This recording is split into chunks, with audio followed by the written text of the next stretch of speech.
It's Friday, December 12th. This is CTV at 6. Here's what's making news tonight. A report makes recommendations after Fredericton police errors in murder cases. An overnight fire rips through homes in one maritime community. A developing system moving past Sunday into Monday could bring a snowfall to parts of Nova Scotia and Prince Edward Island. Live from our Maritimes News Center, this is CTV News at 6. Here is Todd Battis. Good evening. Thanks for joining us on this Friday evening. Some people in the town of Norton have lost their homes just weeks before Christmas. A fire fanned by high winds engulfed a home and an apartment complex overnight in the New Brunswick community. Despite the destruction, though, no one was hurt. CTV's Avery McRae was there. The site of what was once a home and apartment building along Perkins Drive in the small community of Norton, New Brunswick is now nothing more than smoldering rubble. Last night, the conditions were extreme. The wind conditions certainly didn't help. Crews from 8 different departments, most of which were volunteer-based, arrived on scene shortly after 7:30 last night to a fully involved house fire. The high wind saw the fire jump to a neighboring apartment building, but crews were able to stop it from catching a third apartment complex. Ryan and Carrie Casaboom own both apartment buildings and confirm all 5 occupied units were safely evacuated without any injuries. We were on scene watching the work and effort that it really went into this, and they need to be respected for what they did. Every fire department from around came. They were amazing. How many people lived in the home where the fire started isn't clear. As many as 13 fire trucks attacked the blaze during its peak. By early afternoon today, crews had mostly cleared out, but trucks were on hand to monitor the smoking piles. The cause of the fire is still under investigation. Our biggest hurdle is going to be helping them find housing, and that's the most important thing to me. This is just a building, but it was their home. The Casabooms said all their tenants are currently staying with family following the fire. Both the mayor and apartment owners say the community has been asking how they can help those impacted by the fire. Clothing is the main area of focus, which can be dropped off at the Valley Waters municipal office. From residents eager to help to the collaborative efforts of firefighters, McKnight is proud of his community for stepping up in a moment of need. This community and the surrounding communities will respond. We're a rural area for the most part, and people know each other, are more than willing to help out. I'm proud to live in a community where people are willing to step up and help each other in times of need. Avery McRae, CTV News, Norton, New Brunswick. Fredericton's chief of police has accepted the findings of a report into errors that led to a pair of murder cases not going to trial. But as CTV's Nick Moore tells us, the report leaves a lot unanswered. The key questions around what exactly Fredericton police did and did not do that ultimately led to 2 murder trials falling apart are not answered in an independent review led by Ontario lawyer Ian D. Scott. In a better world, I would like to do it, but I have to play by the rules, and those are the rules of the Canada Evidence Act. The review looked at the release of 5 people who were accused in the 2021 murder of Corey Christopher Markey and the 2022 murder of Brandon Donlan following stays of proceedings in court. It has been deemed to be an insurmountable evidentiary issue, which is not detailed in the report. Scott says members of the Markey and Donlan family were kept updated throughout the review. They feel they've been poorly treated by the criminal justice system, and I feel for them. They have been poorly treated.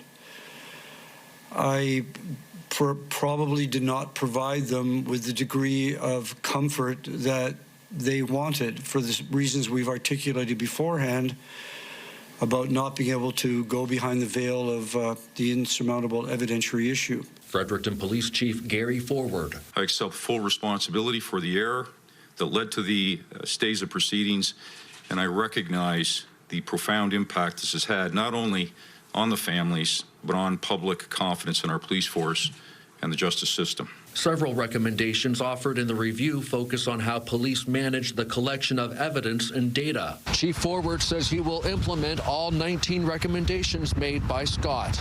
There's other recommendations that Scott says he cannot make public, citing the Canada Evidence Act. Fredericton Mayor Kate Rogers says council is committed to ensuring the recommendations that are public are carried out. We're looking forward to regular updates that will come to us through the Public Safety Committee. No criminal or disciplinary charges have been recommended in the review. Nick Moore, CTV News, Fredericton. For more on the report and the recommendations, you can visit our website, ctvnewsatlantic.ca. After days of tension, Nova Scotia Premier Tim Houston sat down with Mi'kmaq chiefs this afternoon. The Premier wants to crack down on Indigenous cannabis dispensaries. First Nations want to create their own industry. CTV's Jesse Thomas has this exclusive story. Premier Tim Houston left a meeting today with 4 Mi'kmaq chiefs, saying they'll continue to have ongoing discussions, but when it comes to the province's crackdown on what he calls the proliferation of illegal cannabis dispensaries, Houston said nothing changes, and he wants police to enforce the law. We discussed that. I'm always interested in solutions, and they had some ideas, so I was grateful for their time, but the status quo is not working. Houston repeated his concern that the so-called illegal cannabis market is growing out of control, posing a serious public health and safety risk, linking it to organized crime. Member 2 Chief Terry Paul pushed back, saying the Mi'kmaq-run cannabis operations isn't illegal, and they want to create their own Indigenous regulated industry. Listen to us, listen to what we're saying here, that we have certain rights in this province, treaty and Aboriginal rights. This is serious, and this is where we want to be, and this is where the path that we want to take, and we want the province and the feds to work with us on that. Houston said he's willing to listen, but hasn't heard anything that addressed his public safety concerns, saying the existing laws apply to everyone in Nova Scotia. I think the concerns around public health are shared. Chief Paul says Mi'kmaq communities share those safety concerns, but Member 2 isn't interested in partnering with the province and NSLC to open regulated cannabis shops on their land. They want to do it under their own rules. Well, we would be able to participate in the industry, where we wouldn't have the fear of being, shut down. Both left the meeting saying they understand the need for closer communication. Jesse Thomas, CTV News, Cole Harbour, Nova Scotia. A First Nation in New Brunswick wants the Supreme Court of Canada to overturn a lower court decision regarding land claims. The move comes after the New Brunswick Court of Appeal ruled in favor of private logging corporations in an Aboriginal title claim case launched by the Wistiquay Nation. That was back in 2021. The appeal court decided private land could not be included in the claim. The Wistiquay Nation has asked lawyers to seek leave to appeal the decision to Canada's highest court.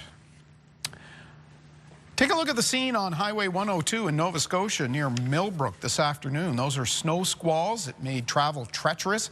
Several cars were stuck, and according to reports, the RCMP responded to around 20 collisions within an hour. Let's bring in CTV meteorologist Kaylin Mitchell. And gusty, blustery, certainly the words of the day for a lot of spots. Yeah, and that snow squall was as bad as any I've seen develop off the Great Lakes region. And you know those, Todd, can get very, very intense, leading to extended periods of whiteout conditions and rapidly accumulating snow. I only have some estimates for that band right now, but you can see where the colors here on the map are shading in towards the darker blues. It's approximate area where the most intense of that snow fell today, and it began in around the Kentville-Wolfville area, also up towards Centerville, and then extended across Hants County and into Colchester County, especially up and around the Truro area where I had a couple reports. Snow on ground sensor at a weather station at DeBert, near 20 centimeters of snow. Bible Hill, an estimate of 19 centimeters of snow, though I just received, just a minute ago, some viewer pictures and a report from Rose Dobson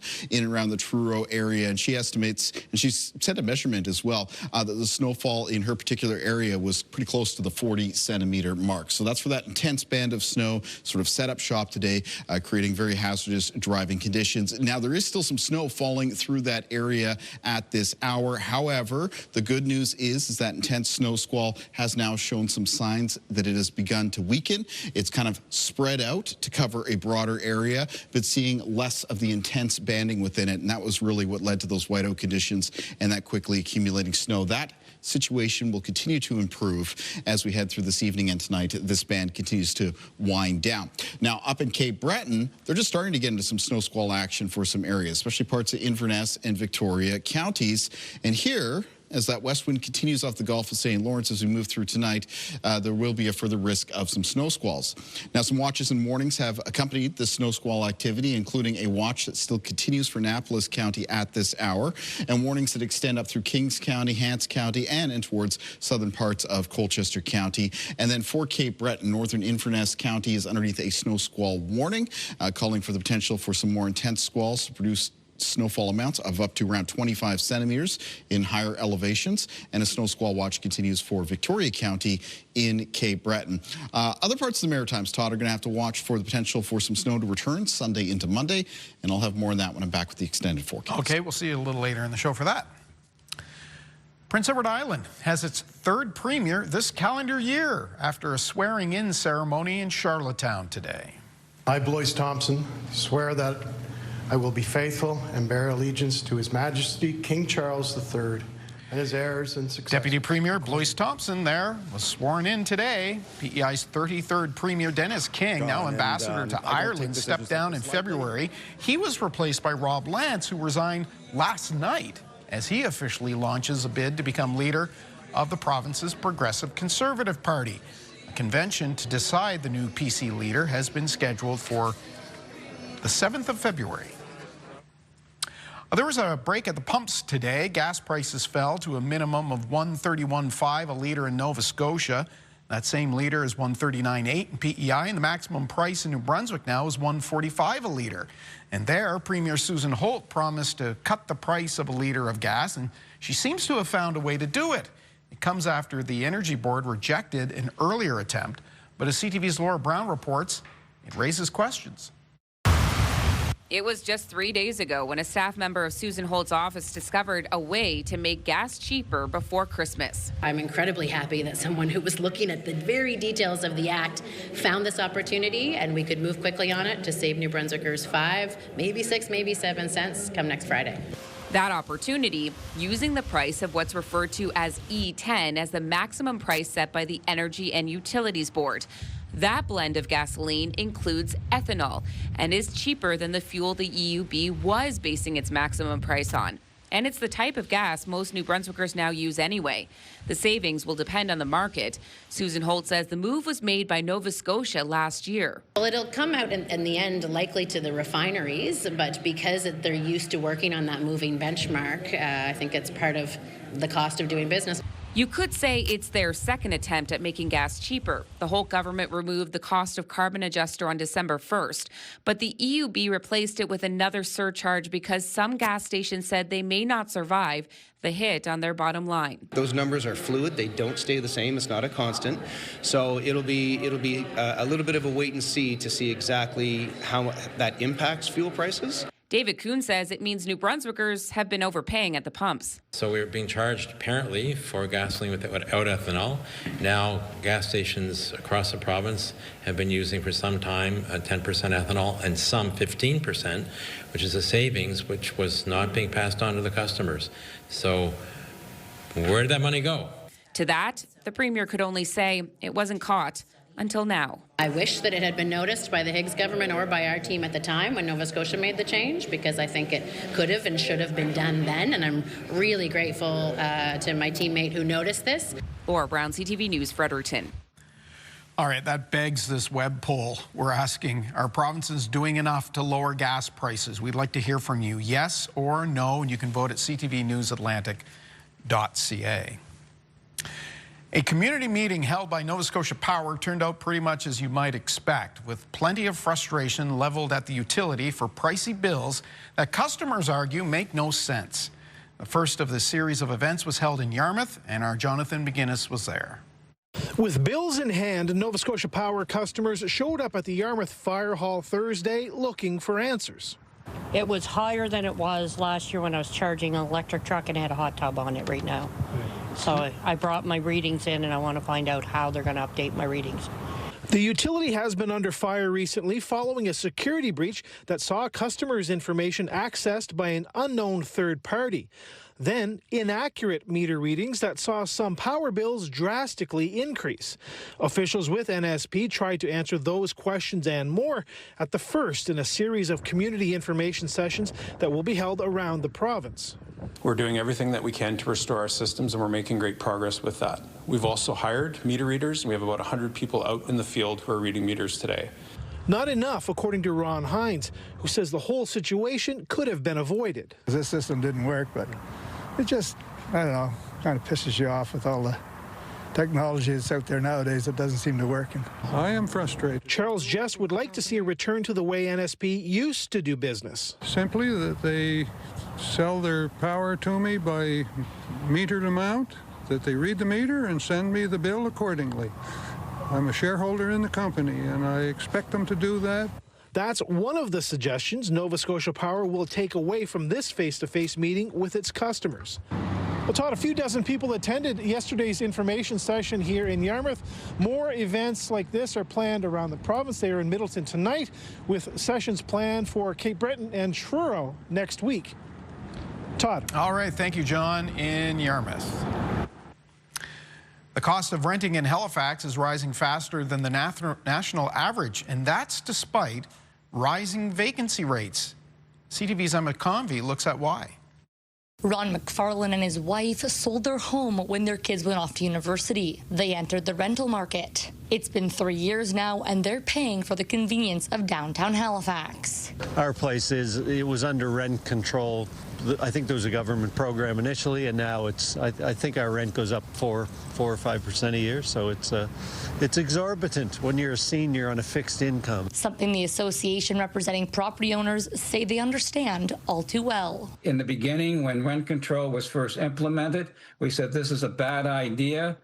We indicated that rents will go up, supply will go down, and there'll be less turnover in the market. A 2025 rental market report from the Canadian Mortgage and Housing Corporation found the vacancy rate in Halifax in the rental market is 2.7%. And the average two-bedroom costs $1,826, an increase of 6.7%. For the condo apartment market, the vacancy rate is 2.5%. And the average two-bedroom rent is $2,465. We expected the market to loosen up a bit, which it did, but we did not really expect for prices to go up as well. Because as the market loosens up, we would ideally expect prices to come down or increase at a much slower pace, which it did not happen in the case of Halifax. It has to do with developers trying to stay ahead of the market and anticipating,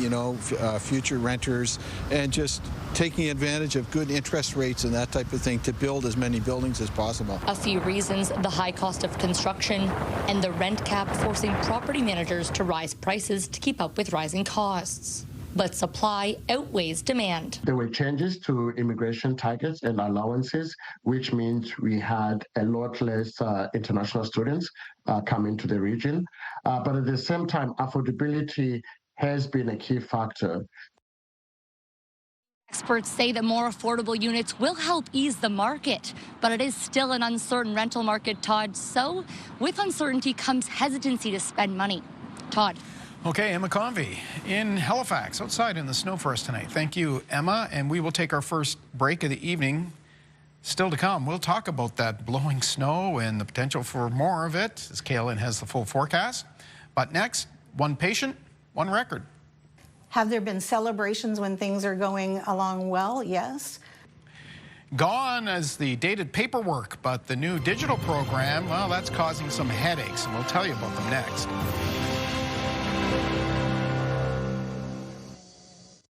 Get the Maritime's top stories, breaking news alerts, and watch live. Download the CTV News app. Nova Scotia's health system is moving into the digital age. After committing to move away from inefficient, outdated paperwork, a new One Health Record program is underway. But as CTV's Callum Smith reports, it hasn't been an easy transition. It is a firestorm, according to some of the words I've been told. That's according to NSGEU President Sandra Mullen, representing 1,700 employees at the IWK, where one person, one record is now being used after intense training. It's the first part of a province-wide rollout, but week one hasn't been easy on staff. They are just at a very breaking point. The IWK acknowledges the new technology has been difficult to learn, but says patient care always comes first and record keeping second. Have there been stresses? Yes. Have there been anxieties? Yes. Have there been celebrations when things are going along well? Yes. Are people in knowing that this is where they want to go, even though it's difficult? Yes. She promises the short-term pain will be worth it. Having that pest care connected across people, across providers, across geographies.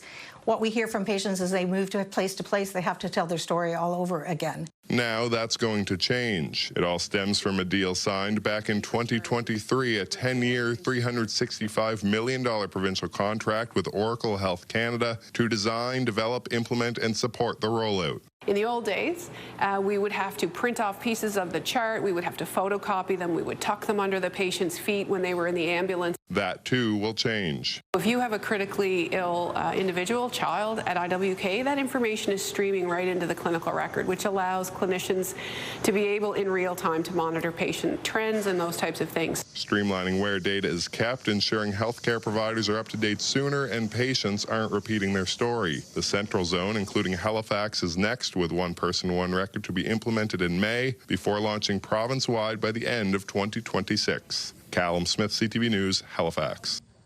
Well, it looks like we have a chilly weekend ahead. Caleb Mitchell is taking a look at that, and he'll have the frosty details after this.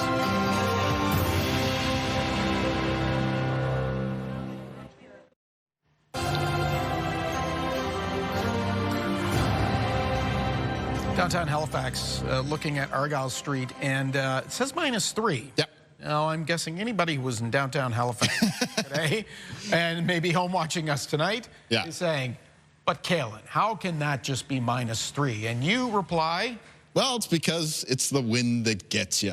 And yeah, we've got some gusts that have been ongoing still into the first part of this evening. For some parts of the region, as high as 40 to 70 kilometers per hour. So with the wind chill, it's making it feel down into the -teens. On an off note, I love Argyle Street. It's a great place to take a walk around, even on a very cold and chilly December. A lot of traffic on there tonight, which tells me that they've opened the road for one, and you know, Christmas parties and the like. Ah, good point. All right, let's take a look at weather conditions across the country. So we're going to begin out west. There's some concerns about some more rain headed in the direction of the south coast of BC, not only this weekend, but also next week. They have been contending with some flooding situations down around the lower mainland. In the meantime, moving into the prairies, that next round of polar air has really broken down and made its way into southern areas, and there's some extensive cold warnings in effect. Edmonton right now sitting at -21, but Saskatoon, that's a -31 at the moment, and Regina -26, and Winnipeg sitting at -21 as well. By the way, that colder air is going to gradually make its way eastward, arriving over the Great Lakes as we make our way through this weekend. That could reinforce some ongoing snow squall situations that they have, and some of that colder air will be arriving in the vicinity of the Maritimes at the start of next week. That will be moderated a little bit, so we cannot expect any temperatures as cold as it is in Saskatoon and Regina right now, though it is going to be cold at the start of next week. Taking a look at things on our forecast timeline, we're still waiting for this area of sort of snow and snow squalls to wind down through central parts of Nova Scotia, and that will happen as we continue to make our way through this evening. The west wind, though, off the Gulf of St. Lawrence will keep the risk of snow squalls going in through parts of Inverness and Victoria counties in Cape Breton, not only tonight, but also into Saturday morning. So I do expect the snow squall warning and the watch to continue there.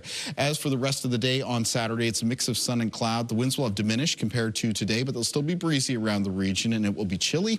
There'll be some increasing cloudiness as we make our way into Saturday evening, followed up by some flurries for parts of New Brunswick as well as western areas of Nova Scotia. Winds in the forecast for tomorrow, so as I mentioned, gradually diminishing as we move through tonight. Tomorrow's winds still out of the west, sustained in a lot of cases between 10 and 20 kilometers per hour, and with some gusts still between 20 and 40 kilometers per hour. Low temperatures in the region for tonight in New Brunswick, falling between around -7 and -13. Down to around -5, -6 for many communities in Prince Edward Island tonight, and a lot of low temperatures for Nova Scotia. Scotia between around -1 and -6.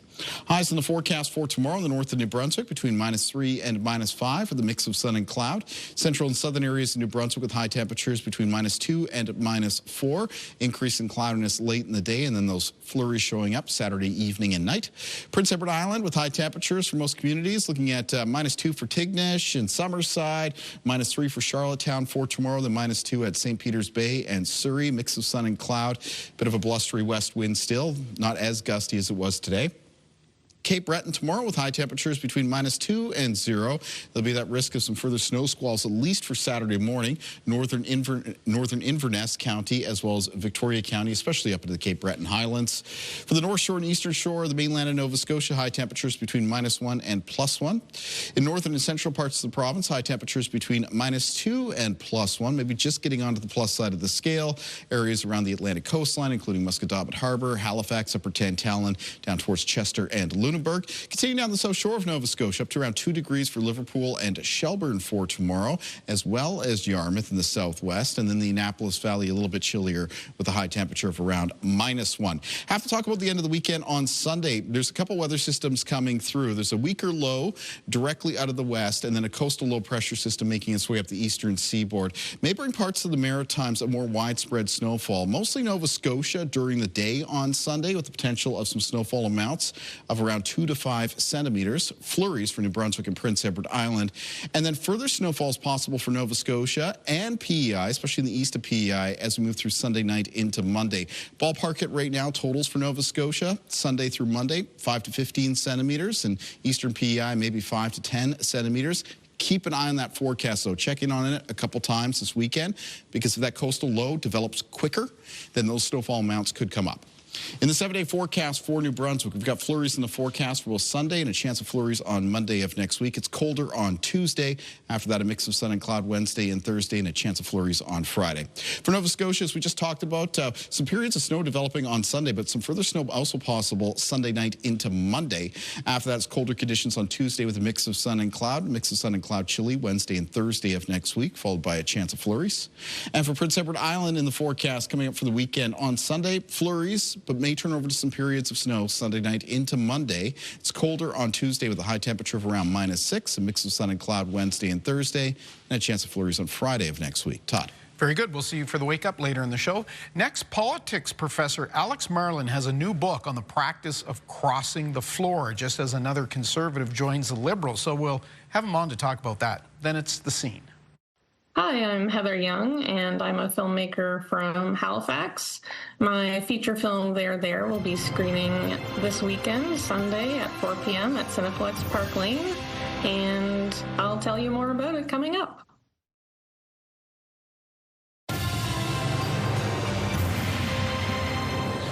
Welcome back. We got a surprise on Parliament Hill last night with Conservative MP Michael Maw choosing to cross the floor and join the governing Liberals. Alex Marlin, Chair in Political Trust and Leadership, Politics Professor at Acadia University, now author, is with us. Congratulations. This is the book, No I in Team. We're going to talk about this. Your appearance here tonight could not be better, time-wise. So Michael Maw joins Chris D'Entremont of Yarmouth, of course, in crossing the floor. How do Canadians generally regard floor crossing? We've seen a fair amount of it of late.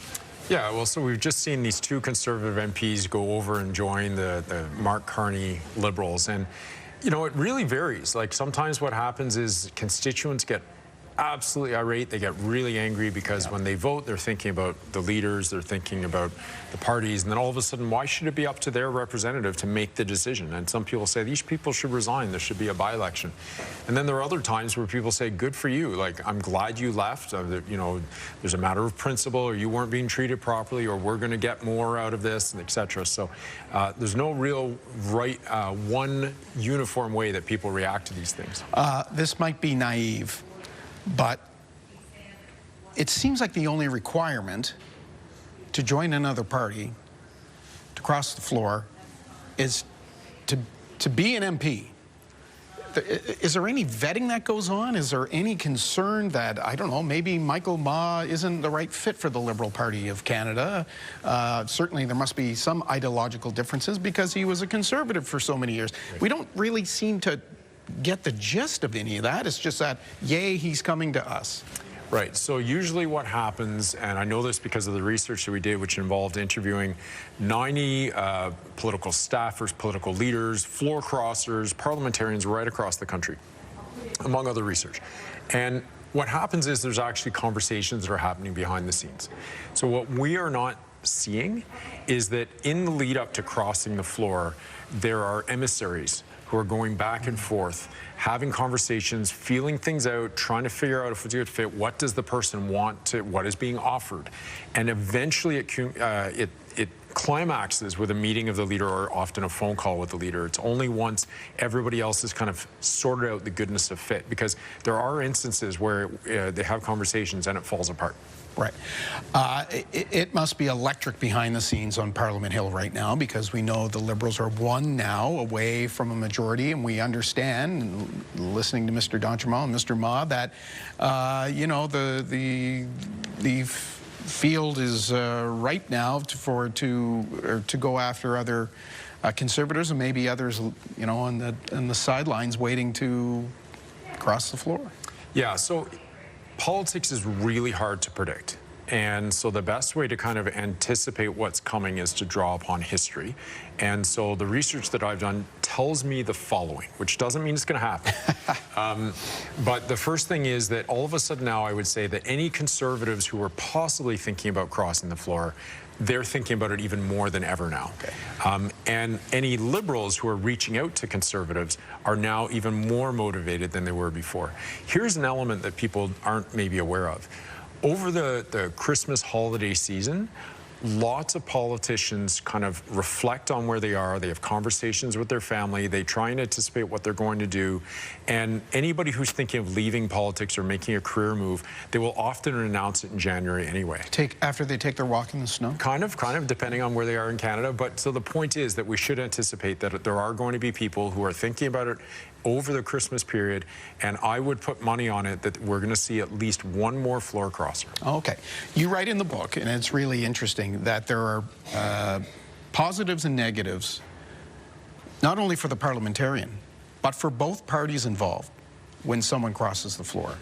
I never really thought of it in those terms. You tend to think about the individual, but not necessarily. There might be some benefit for the party that person's leaving.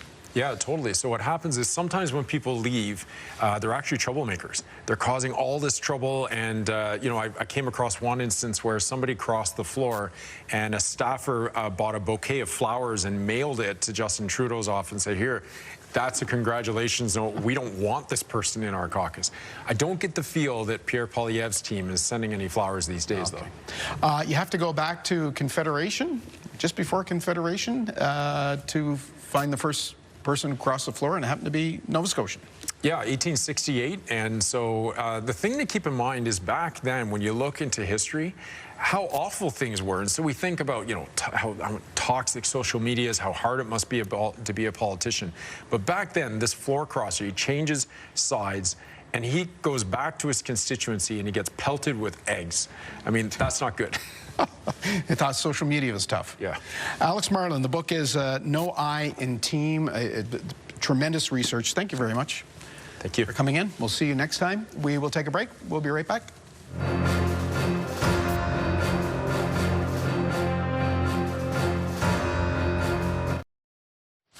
Time to take a look at health headlines now. There's been a dramatic rise in the number of people going on ADHD medication in one province in particular. CTV's Amanda Debison has more in the Friday edition of The Lifeline. A new study says there has been a significant increase in the number of females going on medications to treat ADHD in Ontario. Historically, the diagnostic criteria for ADHD focused on hyperactivity, which is more common among males. Researchers suggest factors like more time spent online and the rise of private assessments for the mental condition could be behind the increase. The study looked at all prescriptions for stimulant drugs such as Ritalin and Adderall dispensed in the province between 2015 and 2023. Women with uterine fibroids could be at greater risk of heart disease. A new study shows those with the common and generally benign tumors on the uterus had an 81% higher long-term risk of heart disease than those without the condition. More than 2.7 million women were involved in the study by the University of Pennsylvania. Results show that women with fibroids had an elevated risk across all age groups, races, and ethnicities. That was especially true for women under 40 who showed an even stronger link between fibroids and heart disease. The study was published by the Journal of the American Heart Association.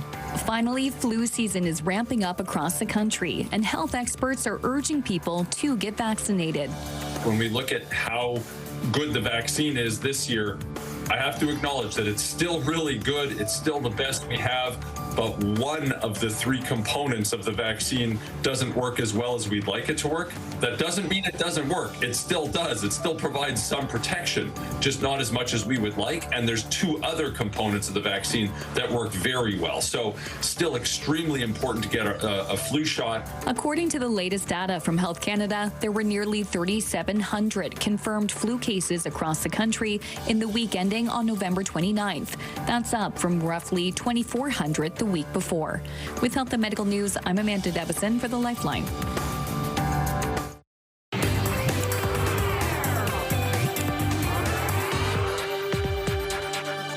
Friday night, and we are on the scene with Katie Kelly, a Nova Scotia filmmaker. Hi, by the way. Hi, Todd. Nova Scotia filmmaker known for intimate award-winning storytelling is back with a new film. Yes. Heather Young's There There is rooted in memory, caregiving, and connection. Look at you. You'll likely remember the work of Halifax filmmaker Heather Young, who made her mark with her award-winning debut feature, Murmur.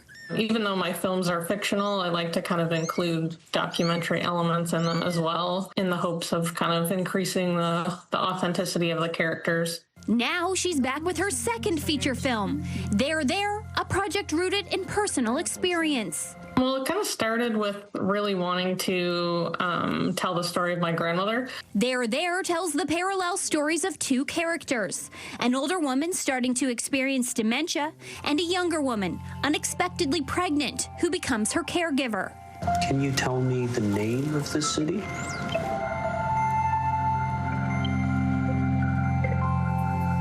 I should know that. Basically, the two women kind of come together in their struggles. Even though they're at totally different points in their lives, they end up kind of comforting each other in small ways. Like Murmur, the film features non-professional actors. You'll get to see Marlene at 80 years old acting for the first time. Heather says she hopes audiences connect with the film and thinks that for many, the themes may hit close to home. I was hoping to portray Alzheimer's disease with an honest and kind of authentic and real approach. So I know a lot of people have had family members go through that, and a lot of people can relate to those experiences. So yeah, I'm hoping that I portrayed it in an honest way.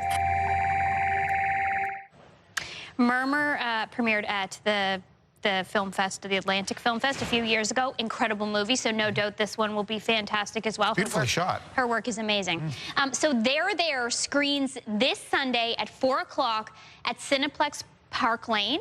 Heather is going to be there, and the cast is going to be there for a Q&A. So if you want to see it, yes, in Halifax. So if you want to see this movie on the big screen in Halifax this weekend, yeah, Cineplex this Sunday. Go see There There. Okay, I don't even have a tree yet, and you're telling me it's time to ring in the new year.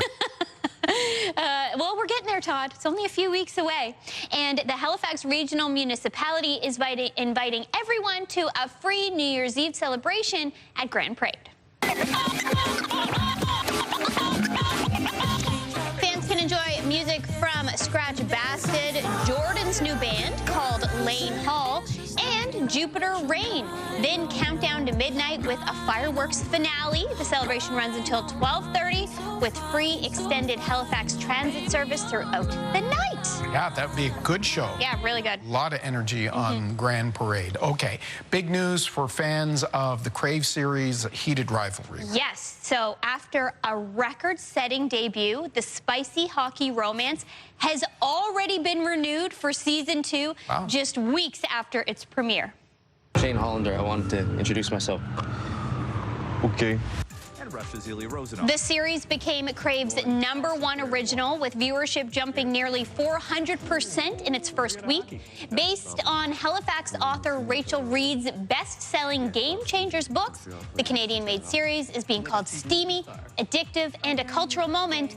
And season 2, yes, will happen. Very exciting. Well, congratulations for that. Awesome, eh? Yeah, that is something. Okay, thank you. Have a great weekend. You too. Yeah, we'll see you next week. We'll see you after this.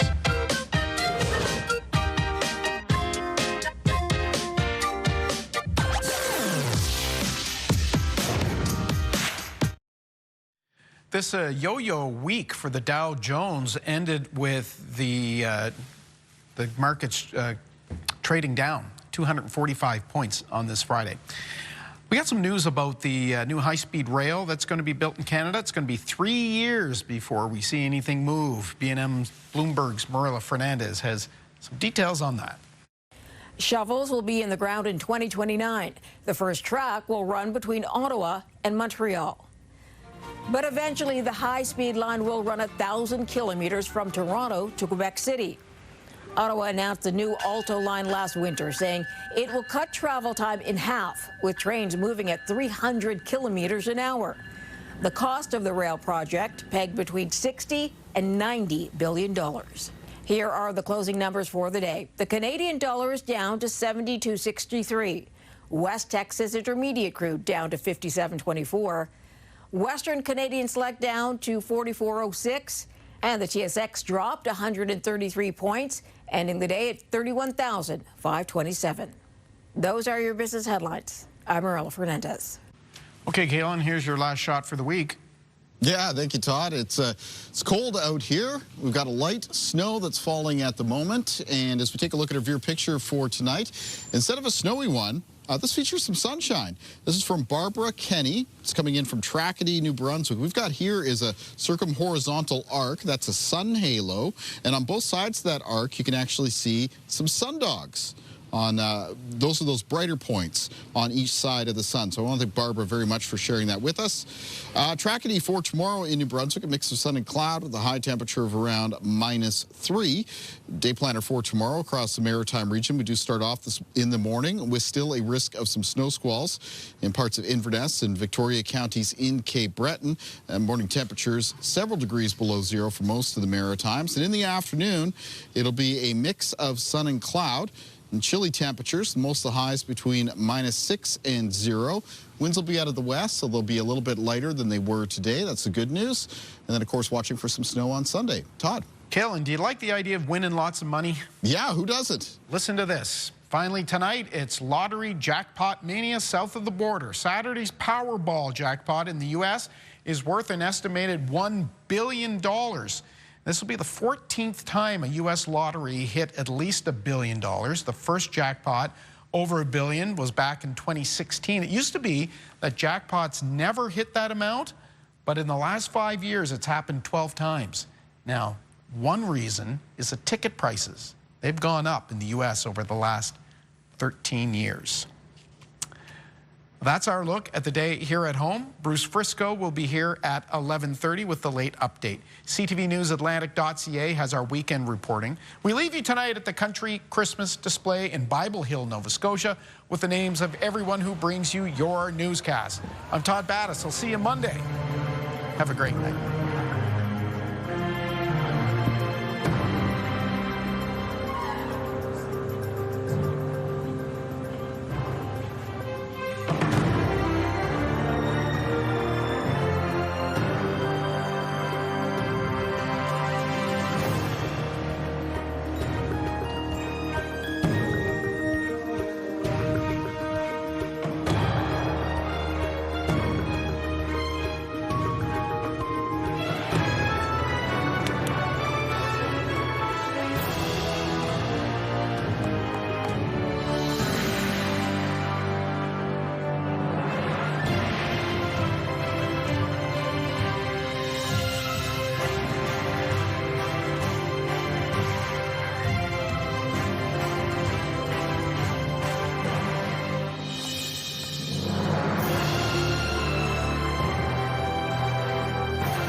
CTV News, the Maritime's #1 newscast. Watch live on Crave.